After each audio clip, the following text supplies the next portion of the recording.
Welcome back, everyone. My name is Obed Figueroa. I'm the host of Lessons Learned, and I'm pleased today to bring to you another practicing physician. So I'll start with introduction. Dr. Kimberly Gordon is a national thought leader in mental health and social justice, specializing in child and adolescent psychiatry. She is from New Orleans and raised in Monroe, Louisiana. She earned her BS from Xavier University of Louisiana and her medical degree from Tulane University School of Medicine. Dr. Gordon completed her general psychiatry residency and child and adolescent psychiatry fellowship at Tulane University School of Medicine.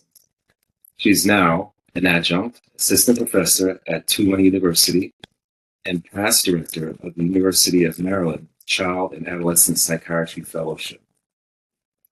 Through her consulting firm, BHETC, Dr. Gordon passionately supports mental health equity initiatives for women, children, adolescents, and families.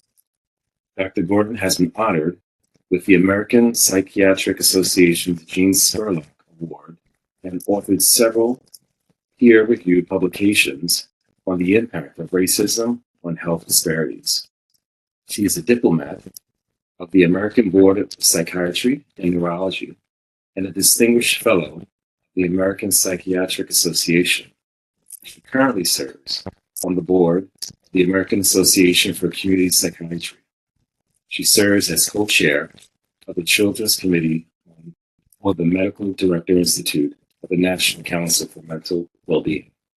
So welcome, Dr. Gordon, welcome. Thank you for the introduction. Sure, so pleased to be able to share that so our viewers can see how busy you've been. You're quite accomplished, and it's an honor to have you here with us. It's an honor to be here. Thank you.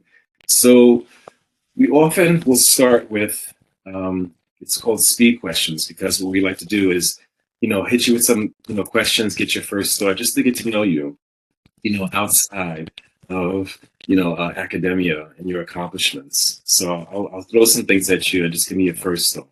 Okay. So your favorite movie? Oh, The Color Purple, hands down. The Color Purple, yes. So your favorite restaurant? Oh gosh, that's a hard one because I'm from New Orleans. My favorite restaurant is at home.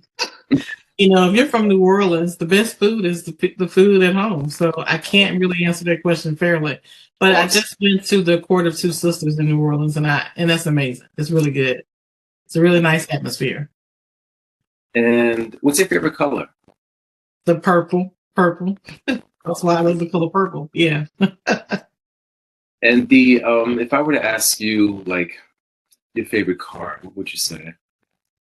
The one I have now. I love Acura. I think it's that, it's an in between of really having a really nice quality car, but economical at the same time. And so, some people want to get the Lexus, the Mercedes, the BMW, whatever. I just love the Acura, and I have a white Acura, so it's beautiful color, ivory color. So yeah. Nice. Yeah. Is there a favorite book that you recently read? Gosh, that's a good one. So I've read a lot of great books. And so, Isabel Wilkerson is probably one of my favorite writers of all. The cast was just amazing. But right now I'm actually leaning more into my spiritual growth, and I've been reading Sarah Jake's book Power, and I think it's amazing. It's really helping women really understand their worthiness, their identity, and how that identity that is shaped by a creator really defines our gifts, our talents, and push us to embrace that. I mean, a lot of women are suffering with burnout and suffering with, what is my meaning to my life, what's my purpose, and sometimes those struggles can really be understood by God's intention for our life. And so I'm a Christian, and I really believe in really spiritual growth. As I've grown in my career, I think sometimes medicine really assimilates. It's almost like assimilation trauma. You come from your environment that you were, the community that supported you, the resources, the networks that is meaningful to you. And not that I ever left the church or anything, but I think that sometimes other principles and other ideas and theories become something that you're really kind of exploring and learning more about. but I like the foundational principles that I've learned from my background. And so it's really been important for me to read stuff like that. Dr. Anita Phillips wrote a great book about emotions that I think is a profound way to understand psychiatry and mental health, The Garden Within. So I read a lot of books. So it's one of my favorite things to do. Yeah, emotional intelligence, Mhm. I think, is very underrated. It's not something I ever heard of before college. And I think it's so powerful to really get an understanding of that and develop that and nurture that. I don't think people are aware just to do significance. So I'm curious, we'll talk about that maybe later. What do you do, as a hobby, just to nurture yourself or have fun? Yeah, I mean, so I really love to read. So that is a hobby for me. But I'm also a singer. My sister and I, we love to sing together. We had, in our early days, we, had all these groups in college, in high school. We were really known for being the gospel singers in our community. Sort of went away from that a little bit in our professional identities, but we're hoping to get it back and actually are planning to start a podcast. So we'll get some direction from you about that. Awesome. I also love, just going to the park. I love to walk, be around nature. I think it's really healing and therapeutic for me. The sun is it embraces you, if you let it. And nature reminds us, I believe, to stand still and wait. Sometimes those seasons change in your life. And I've certainly had a lot of traumas in my seasons in life, particularly early on in my career, that really shaped the foundation for the new me, the 3.0 me.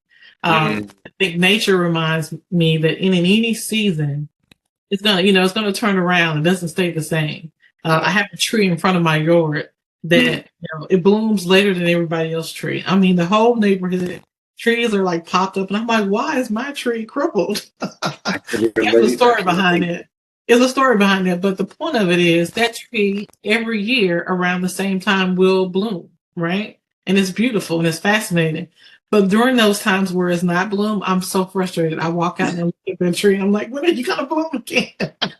I can relate. But nature reminds us that, seasons change. Yeah, I can relate. I live on top of a mountain, and so everybody below, their blooms happen, and I'm up on top, like waiting for mine to happen. Yeah. I can relate. Well, thank you so much. I'm a late bloomer. Thank you. And so, if you don't mind, so we do this in a chronological way so that we can unpack all the experiences you've had and the lessons you've learned along the way. So, if I were to take you back, to high school, would you say at a high school stage? I guess towards the latter part, maybe. At what point were you influenced to go in this direction at that early stage? Yeah, I would like to say that high school was a foundational moment for me, but actually it started earlier than that. But I'll just tell you briefly, I was 9 years old when my uncle was brutally murdered by cops in the small town that I grew up in. And I think that period for me was something that I wasn't ready or prepared to explore up until like probably my 30s. But I remember that experience because it really changed my family, the trauma in my family. The narratives around our identity really shifted, and it also shifted for me. So I became a mini adult, I think, really early. Although I had parental figures and support, I noticed that my parents were suffering, and I wanted to, make them feel better. So I obviously was a good student even before that time. But I remember thinking that I had to be the smartest person in my class. I had to be successful. I had to take care of my family, and those formative years really shaped how I experienced high school. I remember vividly, I went to a predominantly African American school, was a Catholic middle school and elementary school. And that shift going from middle school that was predominantly Black to a predominantly white institution that was also Catholic was very profound. I quickly identified that, I wouldn't necessarily fit in. But I wasn't concerned about that. I was concerned about being in the top class, right? Being in the class that mattered. And so the school had situated itself that they had you, if you came from any school other than the schools that they had identified as to be excellent schools, that you would have to take an entrance exam. But no one told me that there was this entrance exam to get in honors. I was valedictorian of my 8th grade class. I knew I was smart. I had already been invited to go to the same school. It's called St. Frederick High School. Had already been invited in my 8th grade year to do a math course, algebra. They knew who I was. They knew I was valedictorian. They knew I was a smart student, but they still put me in college prep classes. So, well, actually, I think they put me in advanced college prep. But anyways, it wasn't honors. And I was upset. So I walked to this African-American guy, the one I told you about earlier. And I said, hey, what class are you in? I haven't seen you around. He's like, oh, I'm in honors. That clearly upset me. And so I went home and I told my mom what happened. And then the next day I went to the guidance counselor and I asked her, why wasn't I placed in honors classes? And she was like, oh, I don't know. But did you take the entrance exam? I said, no one offered me the entrance exam. I would have been happy to take that exam. Wow. So she looked at my grades and she said, well, I can't do anything about what's already happened. But if you promise me that you make all A's for the rest of the year, which I was already doing, I will place you in honors classes the next year. So I became an honors student in my 10th grade year, which was a disadvantage for me because I had to catch up with all the information that was shared that first year. But I did. I did end up being the top 10 in my 10 at that school, which was unfortunate for me. I'm upset about it. But I think they had 6 people that was 4.0, like all straight 4.0. Then I was underneath that group. Also wasn't fair because the teacher would say all the time, I don't even know why you're at this school. I mean, it was just that kind of stuff. Yeah. That was my, high school experience. And there were also obviously identity issues. Black girls, they grow differently. They shine differently. They are just different. And most of the kids there were Caucasian. So I struggled with, images of beauty and images of self-worth and all of that as well in high school. But I think what I remember most is a little bit of pride, but also shame. Okay. And I'm embarrassed to say that now that I had some shame about where I come from because my family was an awesome family. But I saw all this wealth, like, kids driving BMWs, Mercedes. Here I was driving this, this what they call those wagons back in the day, those cars. And I would park in the back and I would make sure I show up on time, but just enough so I could park in the back of the school because I didn't want people to see what car I drove. So it was high school. I think it was a learning experience for me. There was a lot of pride, but also a lot of I don't know what to call that, despair about what my community looked like versus other people's communities. Right. I so appreciate you sharing that because there are people, I can promise you, that can relate to that. Oh wow. So I really do appreciate that. And being specific about what your thinking was at that stage, and what's admirable is that you were, a scholar. You appeared to be, from what you're saying, a scholar that was pushing you through. That was a strong foundation for you. Yeah. No, it appears, I guess I would assume, no academic challenges at that stage during that time? None. No. Listen, how did that happen, though? Where did that... Oh, gosh. It was brilliant. My mom is probably couldn't have done anything in her life. Certainly, she grew up, before integration and then integrating schools in the area that we grew up in. But she was amazingly bright. I mean, just talented and creative in so many ways. And I think she and my stepdad instilled in us these values of education. Education was important. My grandmother was proud that she had these encyclopedias in her home and all these old classic books that we were, required to read and to learn. And then obviously I had to learn the Bible. So we had to read all of that too. And so I think, they instilled in us traditions, but also instilled in us the value of an education. Yeah. Wow. Extremely powerful. So you in high school, getting ready to submit to the for colleges at that stage. So who was helping you with that? How did you figure that out? How did you submit to undergrad? So luckily my mom was a college graduate. She actually was a registered nurse. But when she attended school, her dad was a veteran, and she knew that he could pay because he was a 100%, certified veteran or whatever, that her education would be paid for. But I remember her saying to us, and it was very clear, I'm not going to be able to afford for you to go to college. So you're going to have to get scholarships. You're going to have to figure that out. And so early on, we knew that we had to have good grades because we needed that to get those grants and those scholarships. And so I applied to a couple of schools. Some of them offered, scholarships. Some actually offered full scholarships. But there was, one school that I had in mind that I wanted to go, Xavier University. And unfortunately, you had to have a 4.0, and I didn't, to get a full scholarship. So I got a partial scholarship, and I was able to, get subsidies and support to pay for at that time, which felt like astronomical, the amount that I was going to have to figure out for tuition. But, it worked out. Wow. So you get accepted, you start your first year, and you said your mom went to college beforehand. So that, definitely is a good resource for you. And of your siblings, I mean, are you only child or you have siblings? Oh, I'm the oldest of my mom's children. So yeah, and I have two underneath me for my mom's children. Then I have some older sisters, but we didn't grow up together. But all of my siblings are college educated. My sister actually went to Xavier right after me because she was a year behind me, and my brother actually went to University of Maryland, College Park in the Baltimore, Maryland area. Yeah. Beautiful, beautiful. So you start your first year. What does that look like for you? First year undergrad at Xavier. Share what your thinking was. Oh gosh, I think I was still in that formative stage of like a little bit of pride. Here I am, but also I wanted to reshape the narrative, my identity. I didn't want to be seen as that kid that didn't have a lot of means, right? And so I had this, I had aspirations in mind, but unfortunately, God knew what He was doing.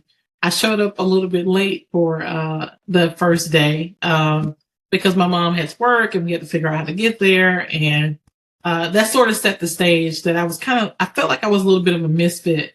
But I remember thinking that it didn't matter because at this historical Black college and university, there was all types of kids. There were kids who came from higher SES, kids who didn't have a lot of means, but we were all there for one reason. We were all bright students and eager. And I was, able to kind of reshape my understanding of what, finances meaning like success. Like that was my early stages of redefining what success meant. And I became proud of where I came from and, what I was to offer, what I could offer the world. But Xavier University had this program called Howard Hughes, and Dr. Carmichael, J.W. Carmichael. He's actually pretty famous at Xavier. This man was just different. I mean, he just had a different philosophy about life. I went to the library and I had this country accent. I still have a little bit. So I wasn't loud. I wasn't screaming, but I think my voice carried. I'm a singer. And so the librarian said, "You need to leave. Like you're too noisy." And I was like, "I'm not like talking to anybody." I was just asking a question. So I'm stubborn. I've always been that way. She asked me to leave the library. I would not leave. So she called the police from the campus to escort me out of the library. I mean, I'm getting escorted out of the library and all I'm doing is studying. Anyways. So Dr. Carmichael came and picked me up from the police station, campus police station. And he said, "You heifer, you just started and you already causing problems." So that was the beginning of college for me, but I was a good kid. I didn't get into any trouble or anything. I just, it was country, and I'm okay with that. So I'm curious. So within your first year, new challenges, new contexts, you were good academically strong, a student, but, did you need to make any modifications or, check and adjust to be able to meet this new demand? What did that look like? Yeah, I mean, I think I was a disciplined student, but obviously as you get older, you have a lot of different demands and things that you're not having any people anymore to tell you when to get up, when to do this, whatever. And so I certainly needed to structure my time a little differently. And I also had to work, and not many college students have to work while they're in college. And so it was really important for me to have like my study time and also have my time to take care of myself. I'm not really good at taking care of myself. And so I think I spent more time working than actually going out to work out or hanging out with friends. I was basically in the library and working, and a little bit of fun here and there. My fun was like singing in church, and that is fun. But I would encourage people who maybe come from backgrounds where they have to dedicate a lot of time to work to really cultivate early self-care practices and ways and routines to really take care of yourself, because we can worry so much about the future that you're not present. And I think a lot of in my early years, I was so focused the next success, that I didn't celebrate those small wins and just those little parts of your life that really make you feel human. Mm-hmm. And ultimately, if you do that, you're going to burn out. And I did burn out later in my career. Okay. Yeah. No, good advice. Good advice. So did you participate in any kind of clubs that kind of nurtured you? Any extracurriculars in the undergrad? Yeah, I mean, I wanted to, join a sorority, but couldn't afford it, and it wasn't, the right decision for me at the time. But I did join like clubs. I was a part of like the medical associations that help people who pre-medical students. I think it was Alpha Epsilon, and I also joined like summer camps to help other undergraduate students and also high school students and junior high students to learn about STEM. That was really valuable for me. I joined the campus ministry and I was a part of like the choir. We had our like campus retreats and things like that. And so I really wanted to be a part of that. I even joined the student association, student government association, and really supported like the planning for our fall events and things like that. So it was nice. No, excellent. All right, so you're moving through undergrad. So really no hard bumps other than that first experience the first year? Or was there any others where you had to check in? For me was physics. I think my school was great. High school and teaching us everything we needed to know. And obviously Xavier had a lot of support, but I freaked out when it came to physics. And physics was a course that you have to pass to, for your pre-medical degree.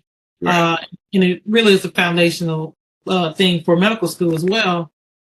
And so I did not do well. And I had to like drop the class because I knew that if I didn't drop it, I was going to have a bad grade. And I needed my scholarship. And I took it over the summer. So that was a setback for me, or it felt like a setback. But interesting enough, the instructor for the summer was better than any other instructor I've ever had in my life. He was amazing. And I made an A in the summer. I don't know how I did that.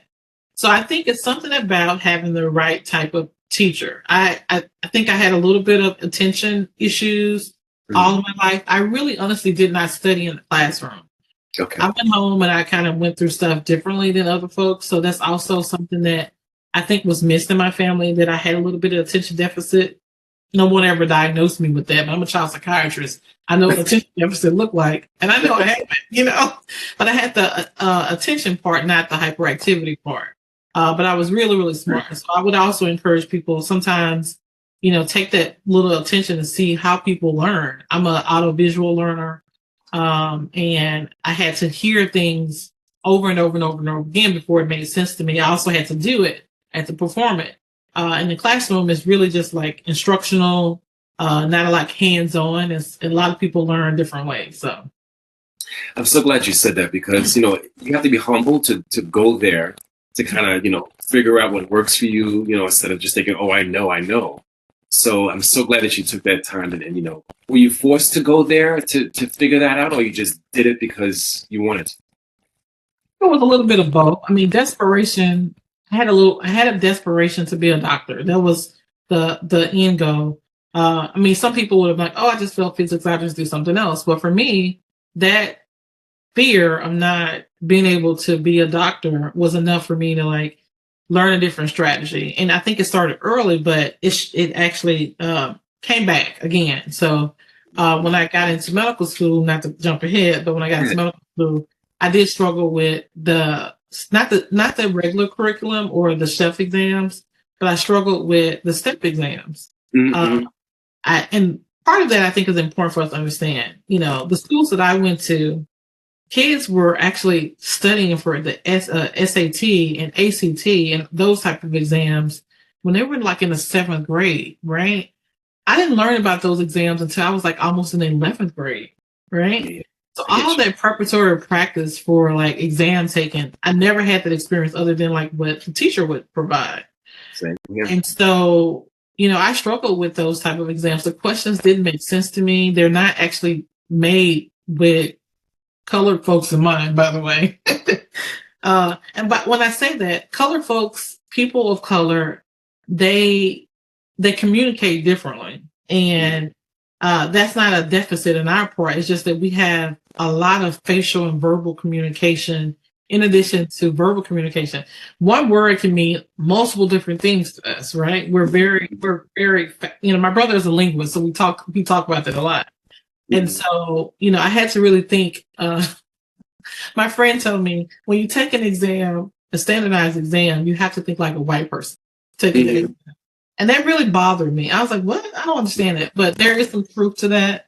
Not to be controversial, and I'm certainly not picking on white folks, but I think because those exams are oftentimes created by them for us, for all of us, we have to keep in mind when we're teaching people. So I struggled with exams and had to learn my own practices to how to combat that. Right. No, understood. No, thank you for sharing that. There's so much truth to that. And I'm from New York City, and so I can relate to the not being prepared for standardized exams and seeing the anxiety. I've seen it in the children. We put them through entrance exams. I've seen it through, working with people that prepare for the MCAT. I've witnessed it. Brilliant people, PhDs that can't get into med school. So I get what's happening. And so, yeah, there are supports there. There are supports out there to help people prepare. Prepare for these standardized exams. So thank you. All right. So you're on your way. On your way to starting to submit for the graduate school. And so, what does that look like for you? Anxious. Tons of support. Like, what does that look like? Yeah, I was pretty lucky that Xavier had like these programs to support people working on their personal statements, in addition to, working on like the MCAT and all of those preparatory things, even working on your resume or CV, curriculum vitae. But I think, it was a lot of anxiety involved with it. And it was also true that it was terrifying for me for another reason. Like, how am I going to afford medical school? I could barely afford undergrad. And so I was, a little bit, had a lot of fear about it. And unfortunately, that fear, I think it was a good thing, but it made me think about, okay, what would be the direct route for me? So I actually got early acceptance into medical school through a program with Xavier. And they had this program with other schools too, but I got early acceptance, and we went through the whole process of like what would happen the normal way, the interview, the regular track. But it was through Xavier's like department, and I think they had a representative from Tulane, and so I went to Tulane, but I didn't have to take the MCAT, and I was happy about that because I knew I was going to struggle with the MCAT. Now, by not taking the MCAT, it obviously had a trickle down effect because when they got step 1, step 2, and step 3, I hadn't had that practice. So I think I would say, even if you get in the early acceptance program that didn't require you to take this exam, it probably would have been a good idea for me to take it anyway. But I couldn't afford it, and that was that. But I think, that was the first time it made me think about how much I had overcome to get to go to a graduate program, a medical school. So I wrote my first personal statement about coming from a different world. And it was inspired, by, the Syndicated program, Different World, that came after the Cosby Show. That was the first time that I actually saw what historical Black college looked like, what those kids, how they interacted with each other.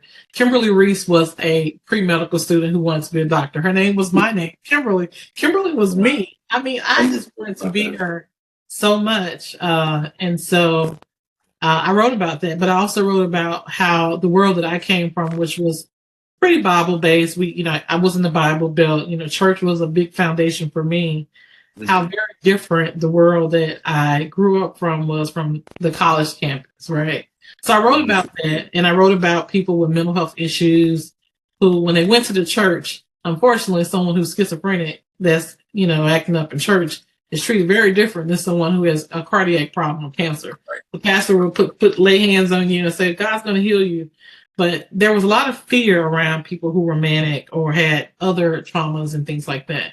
And I remember thinking, that's a shame. That person is just as ill as anybody else.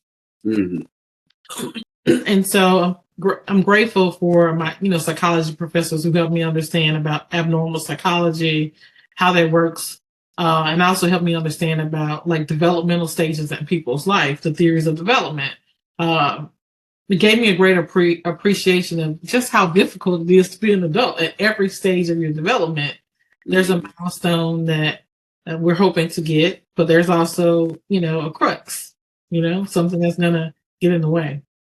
Mm-hmm. So, having that experience,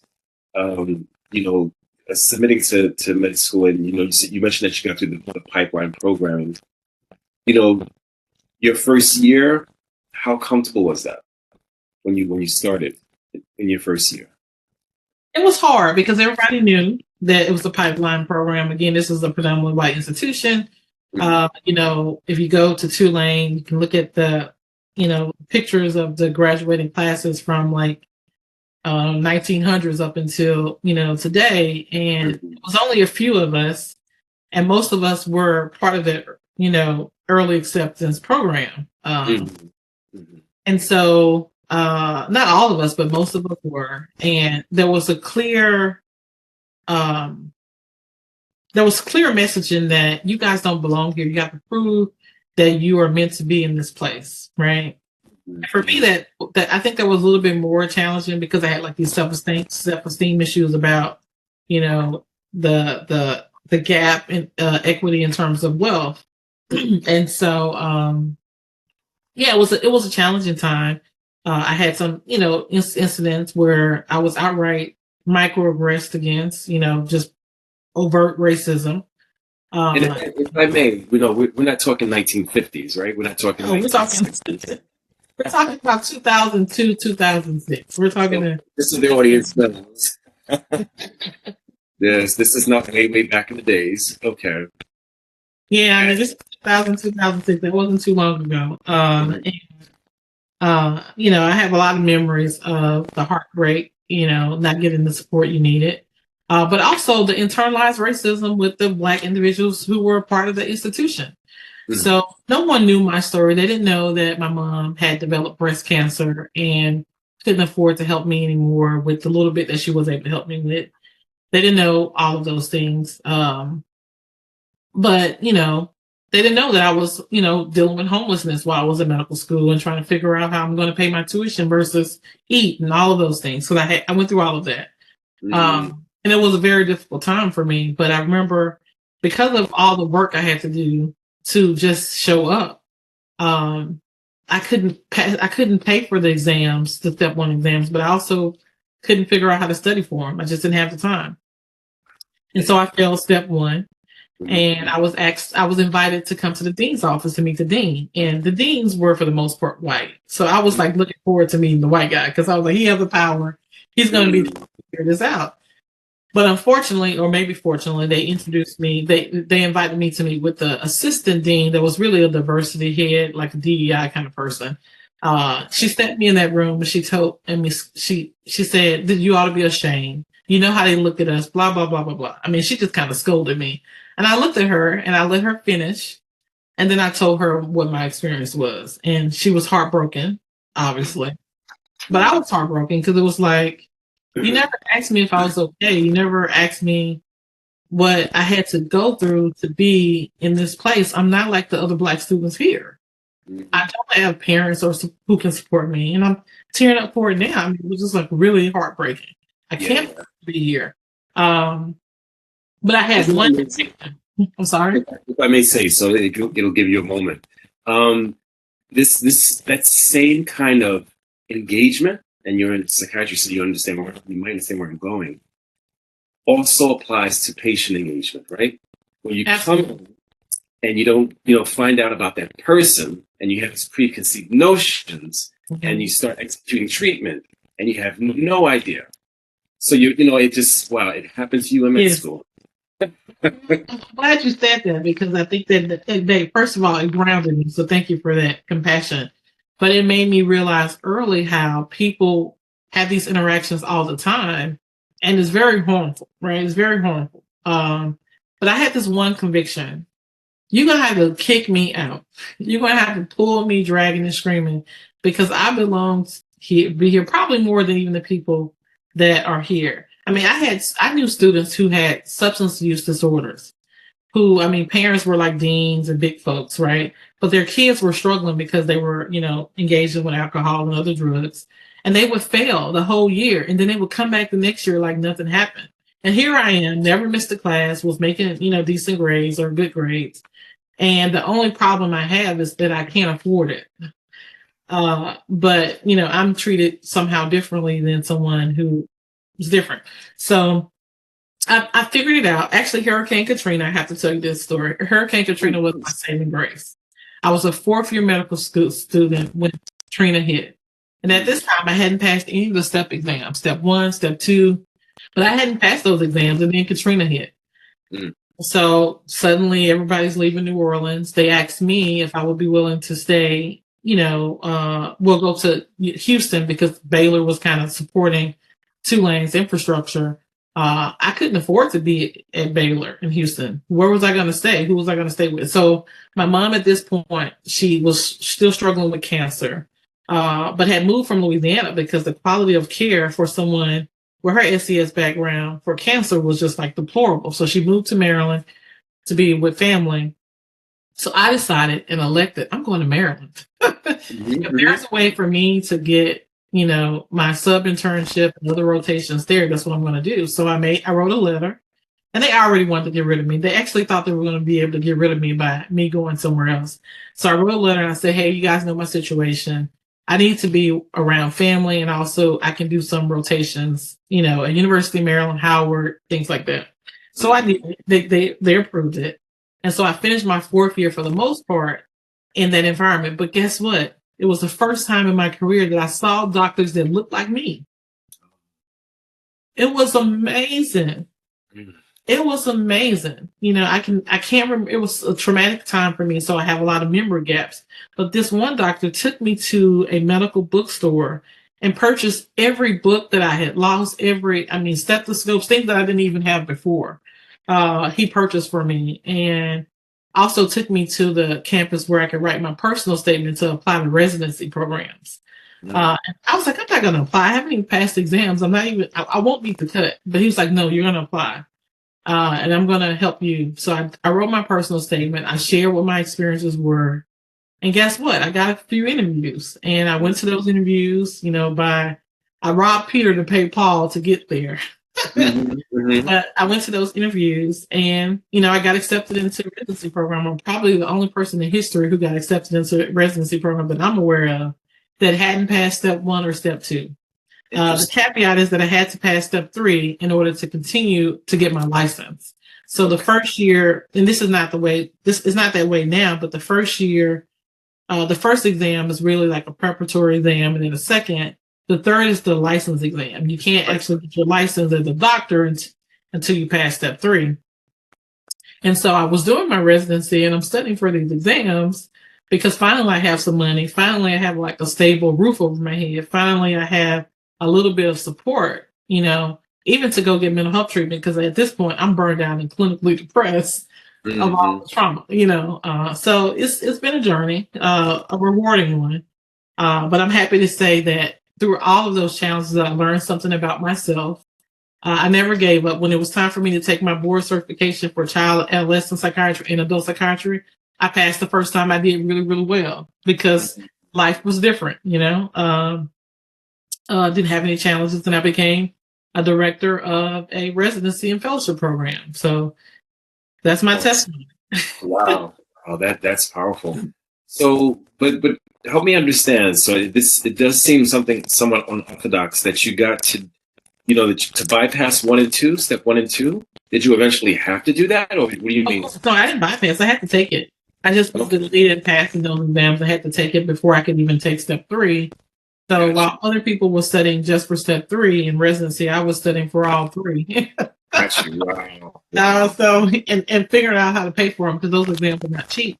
But I think why have I communicated that Tulane was the best thing that ever happened? Well, not Tulane, Hurricane Katrina was the best thing that ever happened to me, is because I think people was willing to hear my story.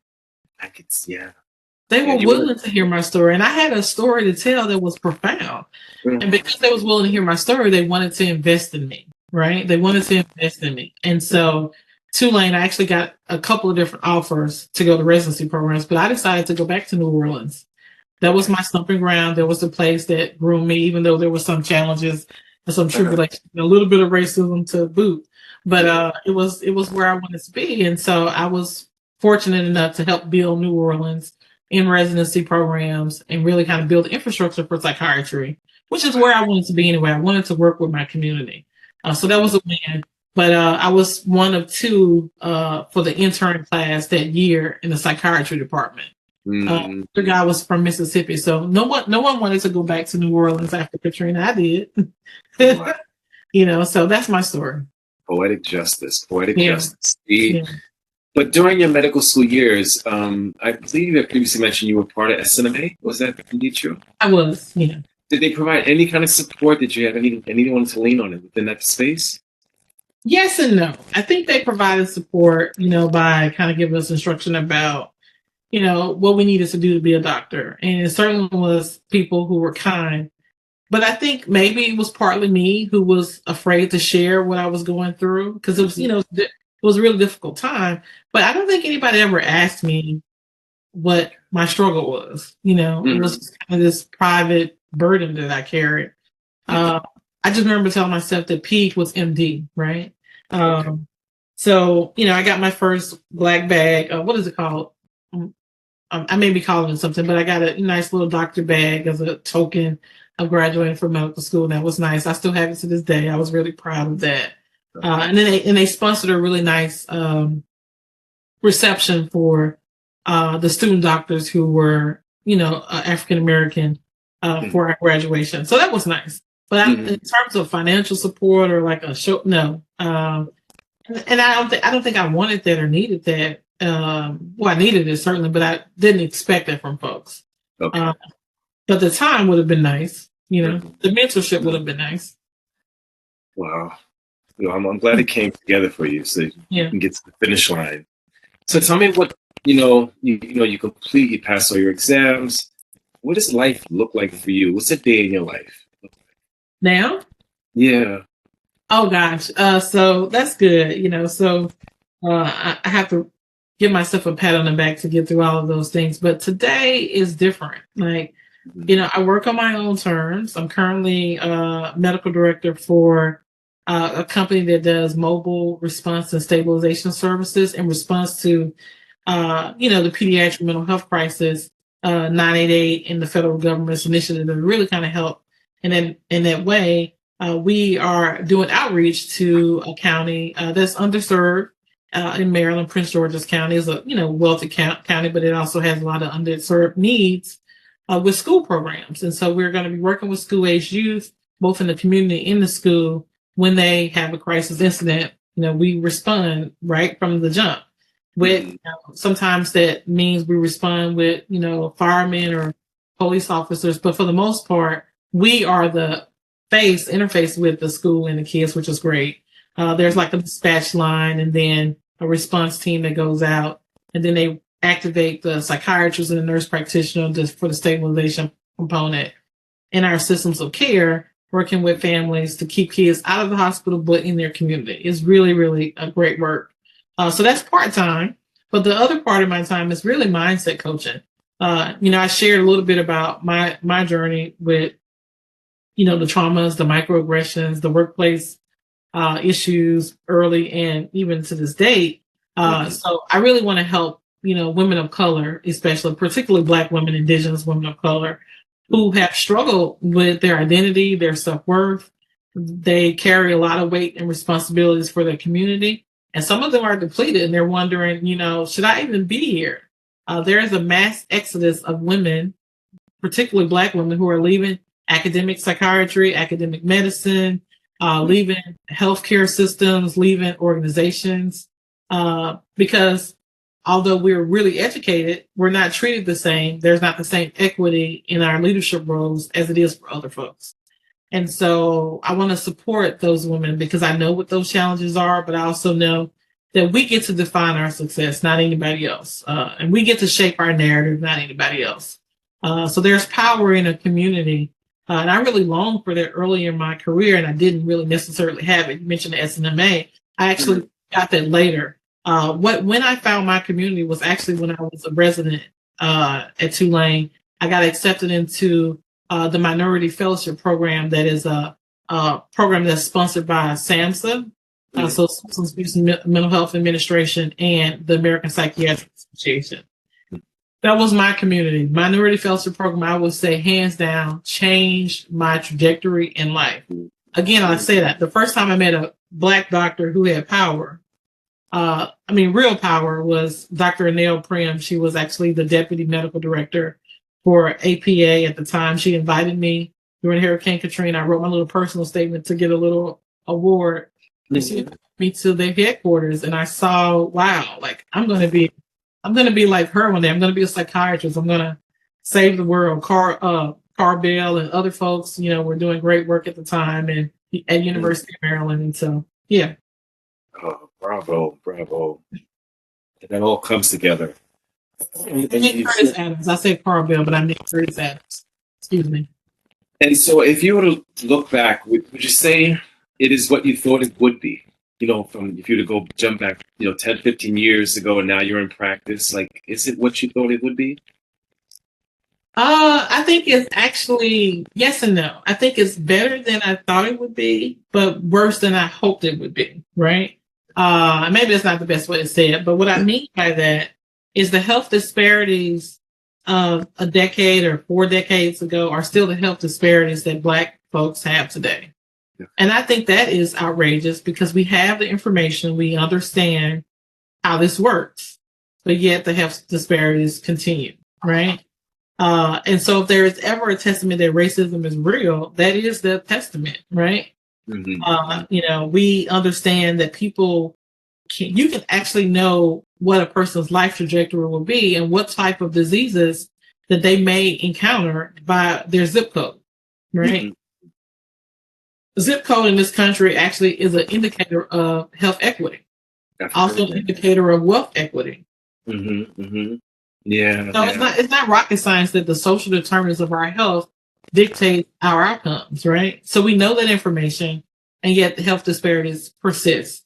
So I guess, yeah, I'm grateful that we have evolved, that we have more culturally responsive, anti-racist, equity leaders who are really shaping health equity. But I'm also disappointed that we have yet so many obstacles to overcome. If I may, almost from a layman's perspective, often on the streets, there's a perception of, we could address these, inequities, if people would just take better care of themselves. Like, we don't have ownership of that, right? But it has been so clear to me over the years that this is these are system issues, right? We know that, even through the laws have, issues as well that need to be addressed that are hard to change, but not impossible, but hard to change. So, it's obvious to me you're one of the soldiers, and there are many more. We just need to continue to fight and push and change, to advocate for change. Yeah. It's challenging. It sounded like there was a question in there, so I want to kind of respond to that. But yeah, I was just going to say that, it's frustrating. I guess if I'm to say anything, that it's frustrating that people think that it's such an easy fix by people just, being accountable to how we take care of ourselves. It's bigger than that, is my point. Yeah. Well, I think it's bigger than that, but it's not that hard to accomplish. So I think there is value in your own accountability to yourself. And I certainly feel like as a citizen, as a human being, I have been accountable to myself, but to others. But I think the crux, and really what's the most important thing that we lose when we think that way, is that we are all responsible for each other. Mm-hmm. And we are only as great as our weakest link, right? Mm-hmm. And so if I have this idea that I'm able to accomplish wealth because I worked a certain way, or I did, certain things, and you can do it too, I forget that all along the way it was someone that showed me a little bit of grace, that showed me a little bit of favor, that believed in me, even if it was small. That really made a difference. And so I would encourage people to not think about like the responsibility that other folks have, but think about the downstream and upstream effects of what we do, right? When I was a little girl, it was clear to me that when I looked at TV, that what was beautiful didn't look like me. Mm. What was seen as beautiful didn't look like how I look. And I know I'm beautiful now, but I certainly didn't always feel that way then. That's a conditioned response. It's an invalidating reminder every day for you, some young people who go to these schools that are not equipped to educate them, that don't have the teachers don't have the skill sets, or they're overwhelmed because they have so many kids with trauma or whatever the issue is. Kids are told very early how they matter by how we treat them, right? And you grow up your whole life having to figure out how to bring meaning to yourself that really you could have gotten for day one. I've never, my niece who's in a better situation than certainly even what I grew up in, never has to think about that. Mm-hmm. So, I mean, those are the obstacles that we are human beings face. But it's also true that communities of color and communities that suffer the most really don't need all the help that you think. They need support to be able to make the decisions for their health. You know, I say it's a collaboration. I'm not your doctor to tell you what to do. I'm here to help you collaborate with your community about what's good for you, right? If we just give people the responsibility for themselves versus tying them to systems that don't work. I mean, a lot of my parents are at the poverty line. Some of the parents that I've worked with, they're at the poverty line, but they're making a decision about whether or not they should go back to school or stay with, welfare. Because if they do the welfare program, they know their kids are going to get fed. But if they don't do the welfare program, but if they leave the welfare program, they don't know if their kids are going to be fed, and they have to pay for college, and college is expensive. And so, we've created systems that really doesn't support people, and it was by design. That's also true. We have to say that this stuff was by design. And then we have these conversations that kind of continue about why people aren't doing more. But we have seen in our history, and our history is very clear, that Black people know how to take care of themselves. That is not our problem. And not just Black people, but other folks who are, struggling immigrants. They know how to take them if they are given the right type of power, right? That's what equity is, letting people make decisions for themselves. And that's why I love the DEI work that is done and that I contribute to as well. It's America. It's a shame because I think our evolution could have been so much more if it was more inclusive, going way, way back. We're holding our own selves down just for some to hold on to power, and my God, it's the evidence is all over the place.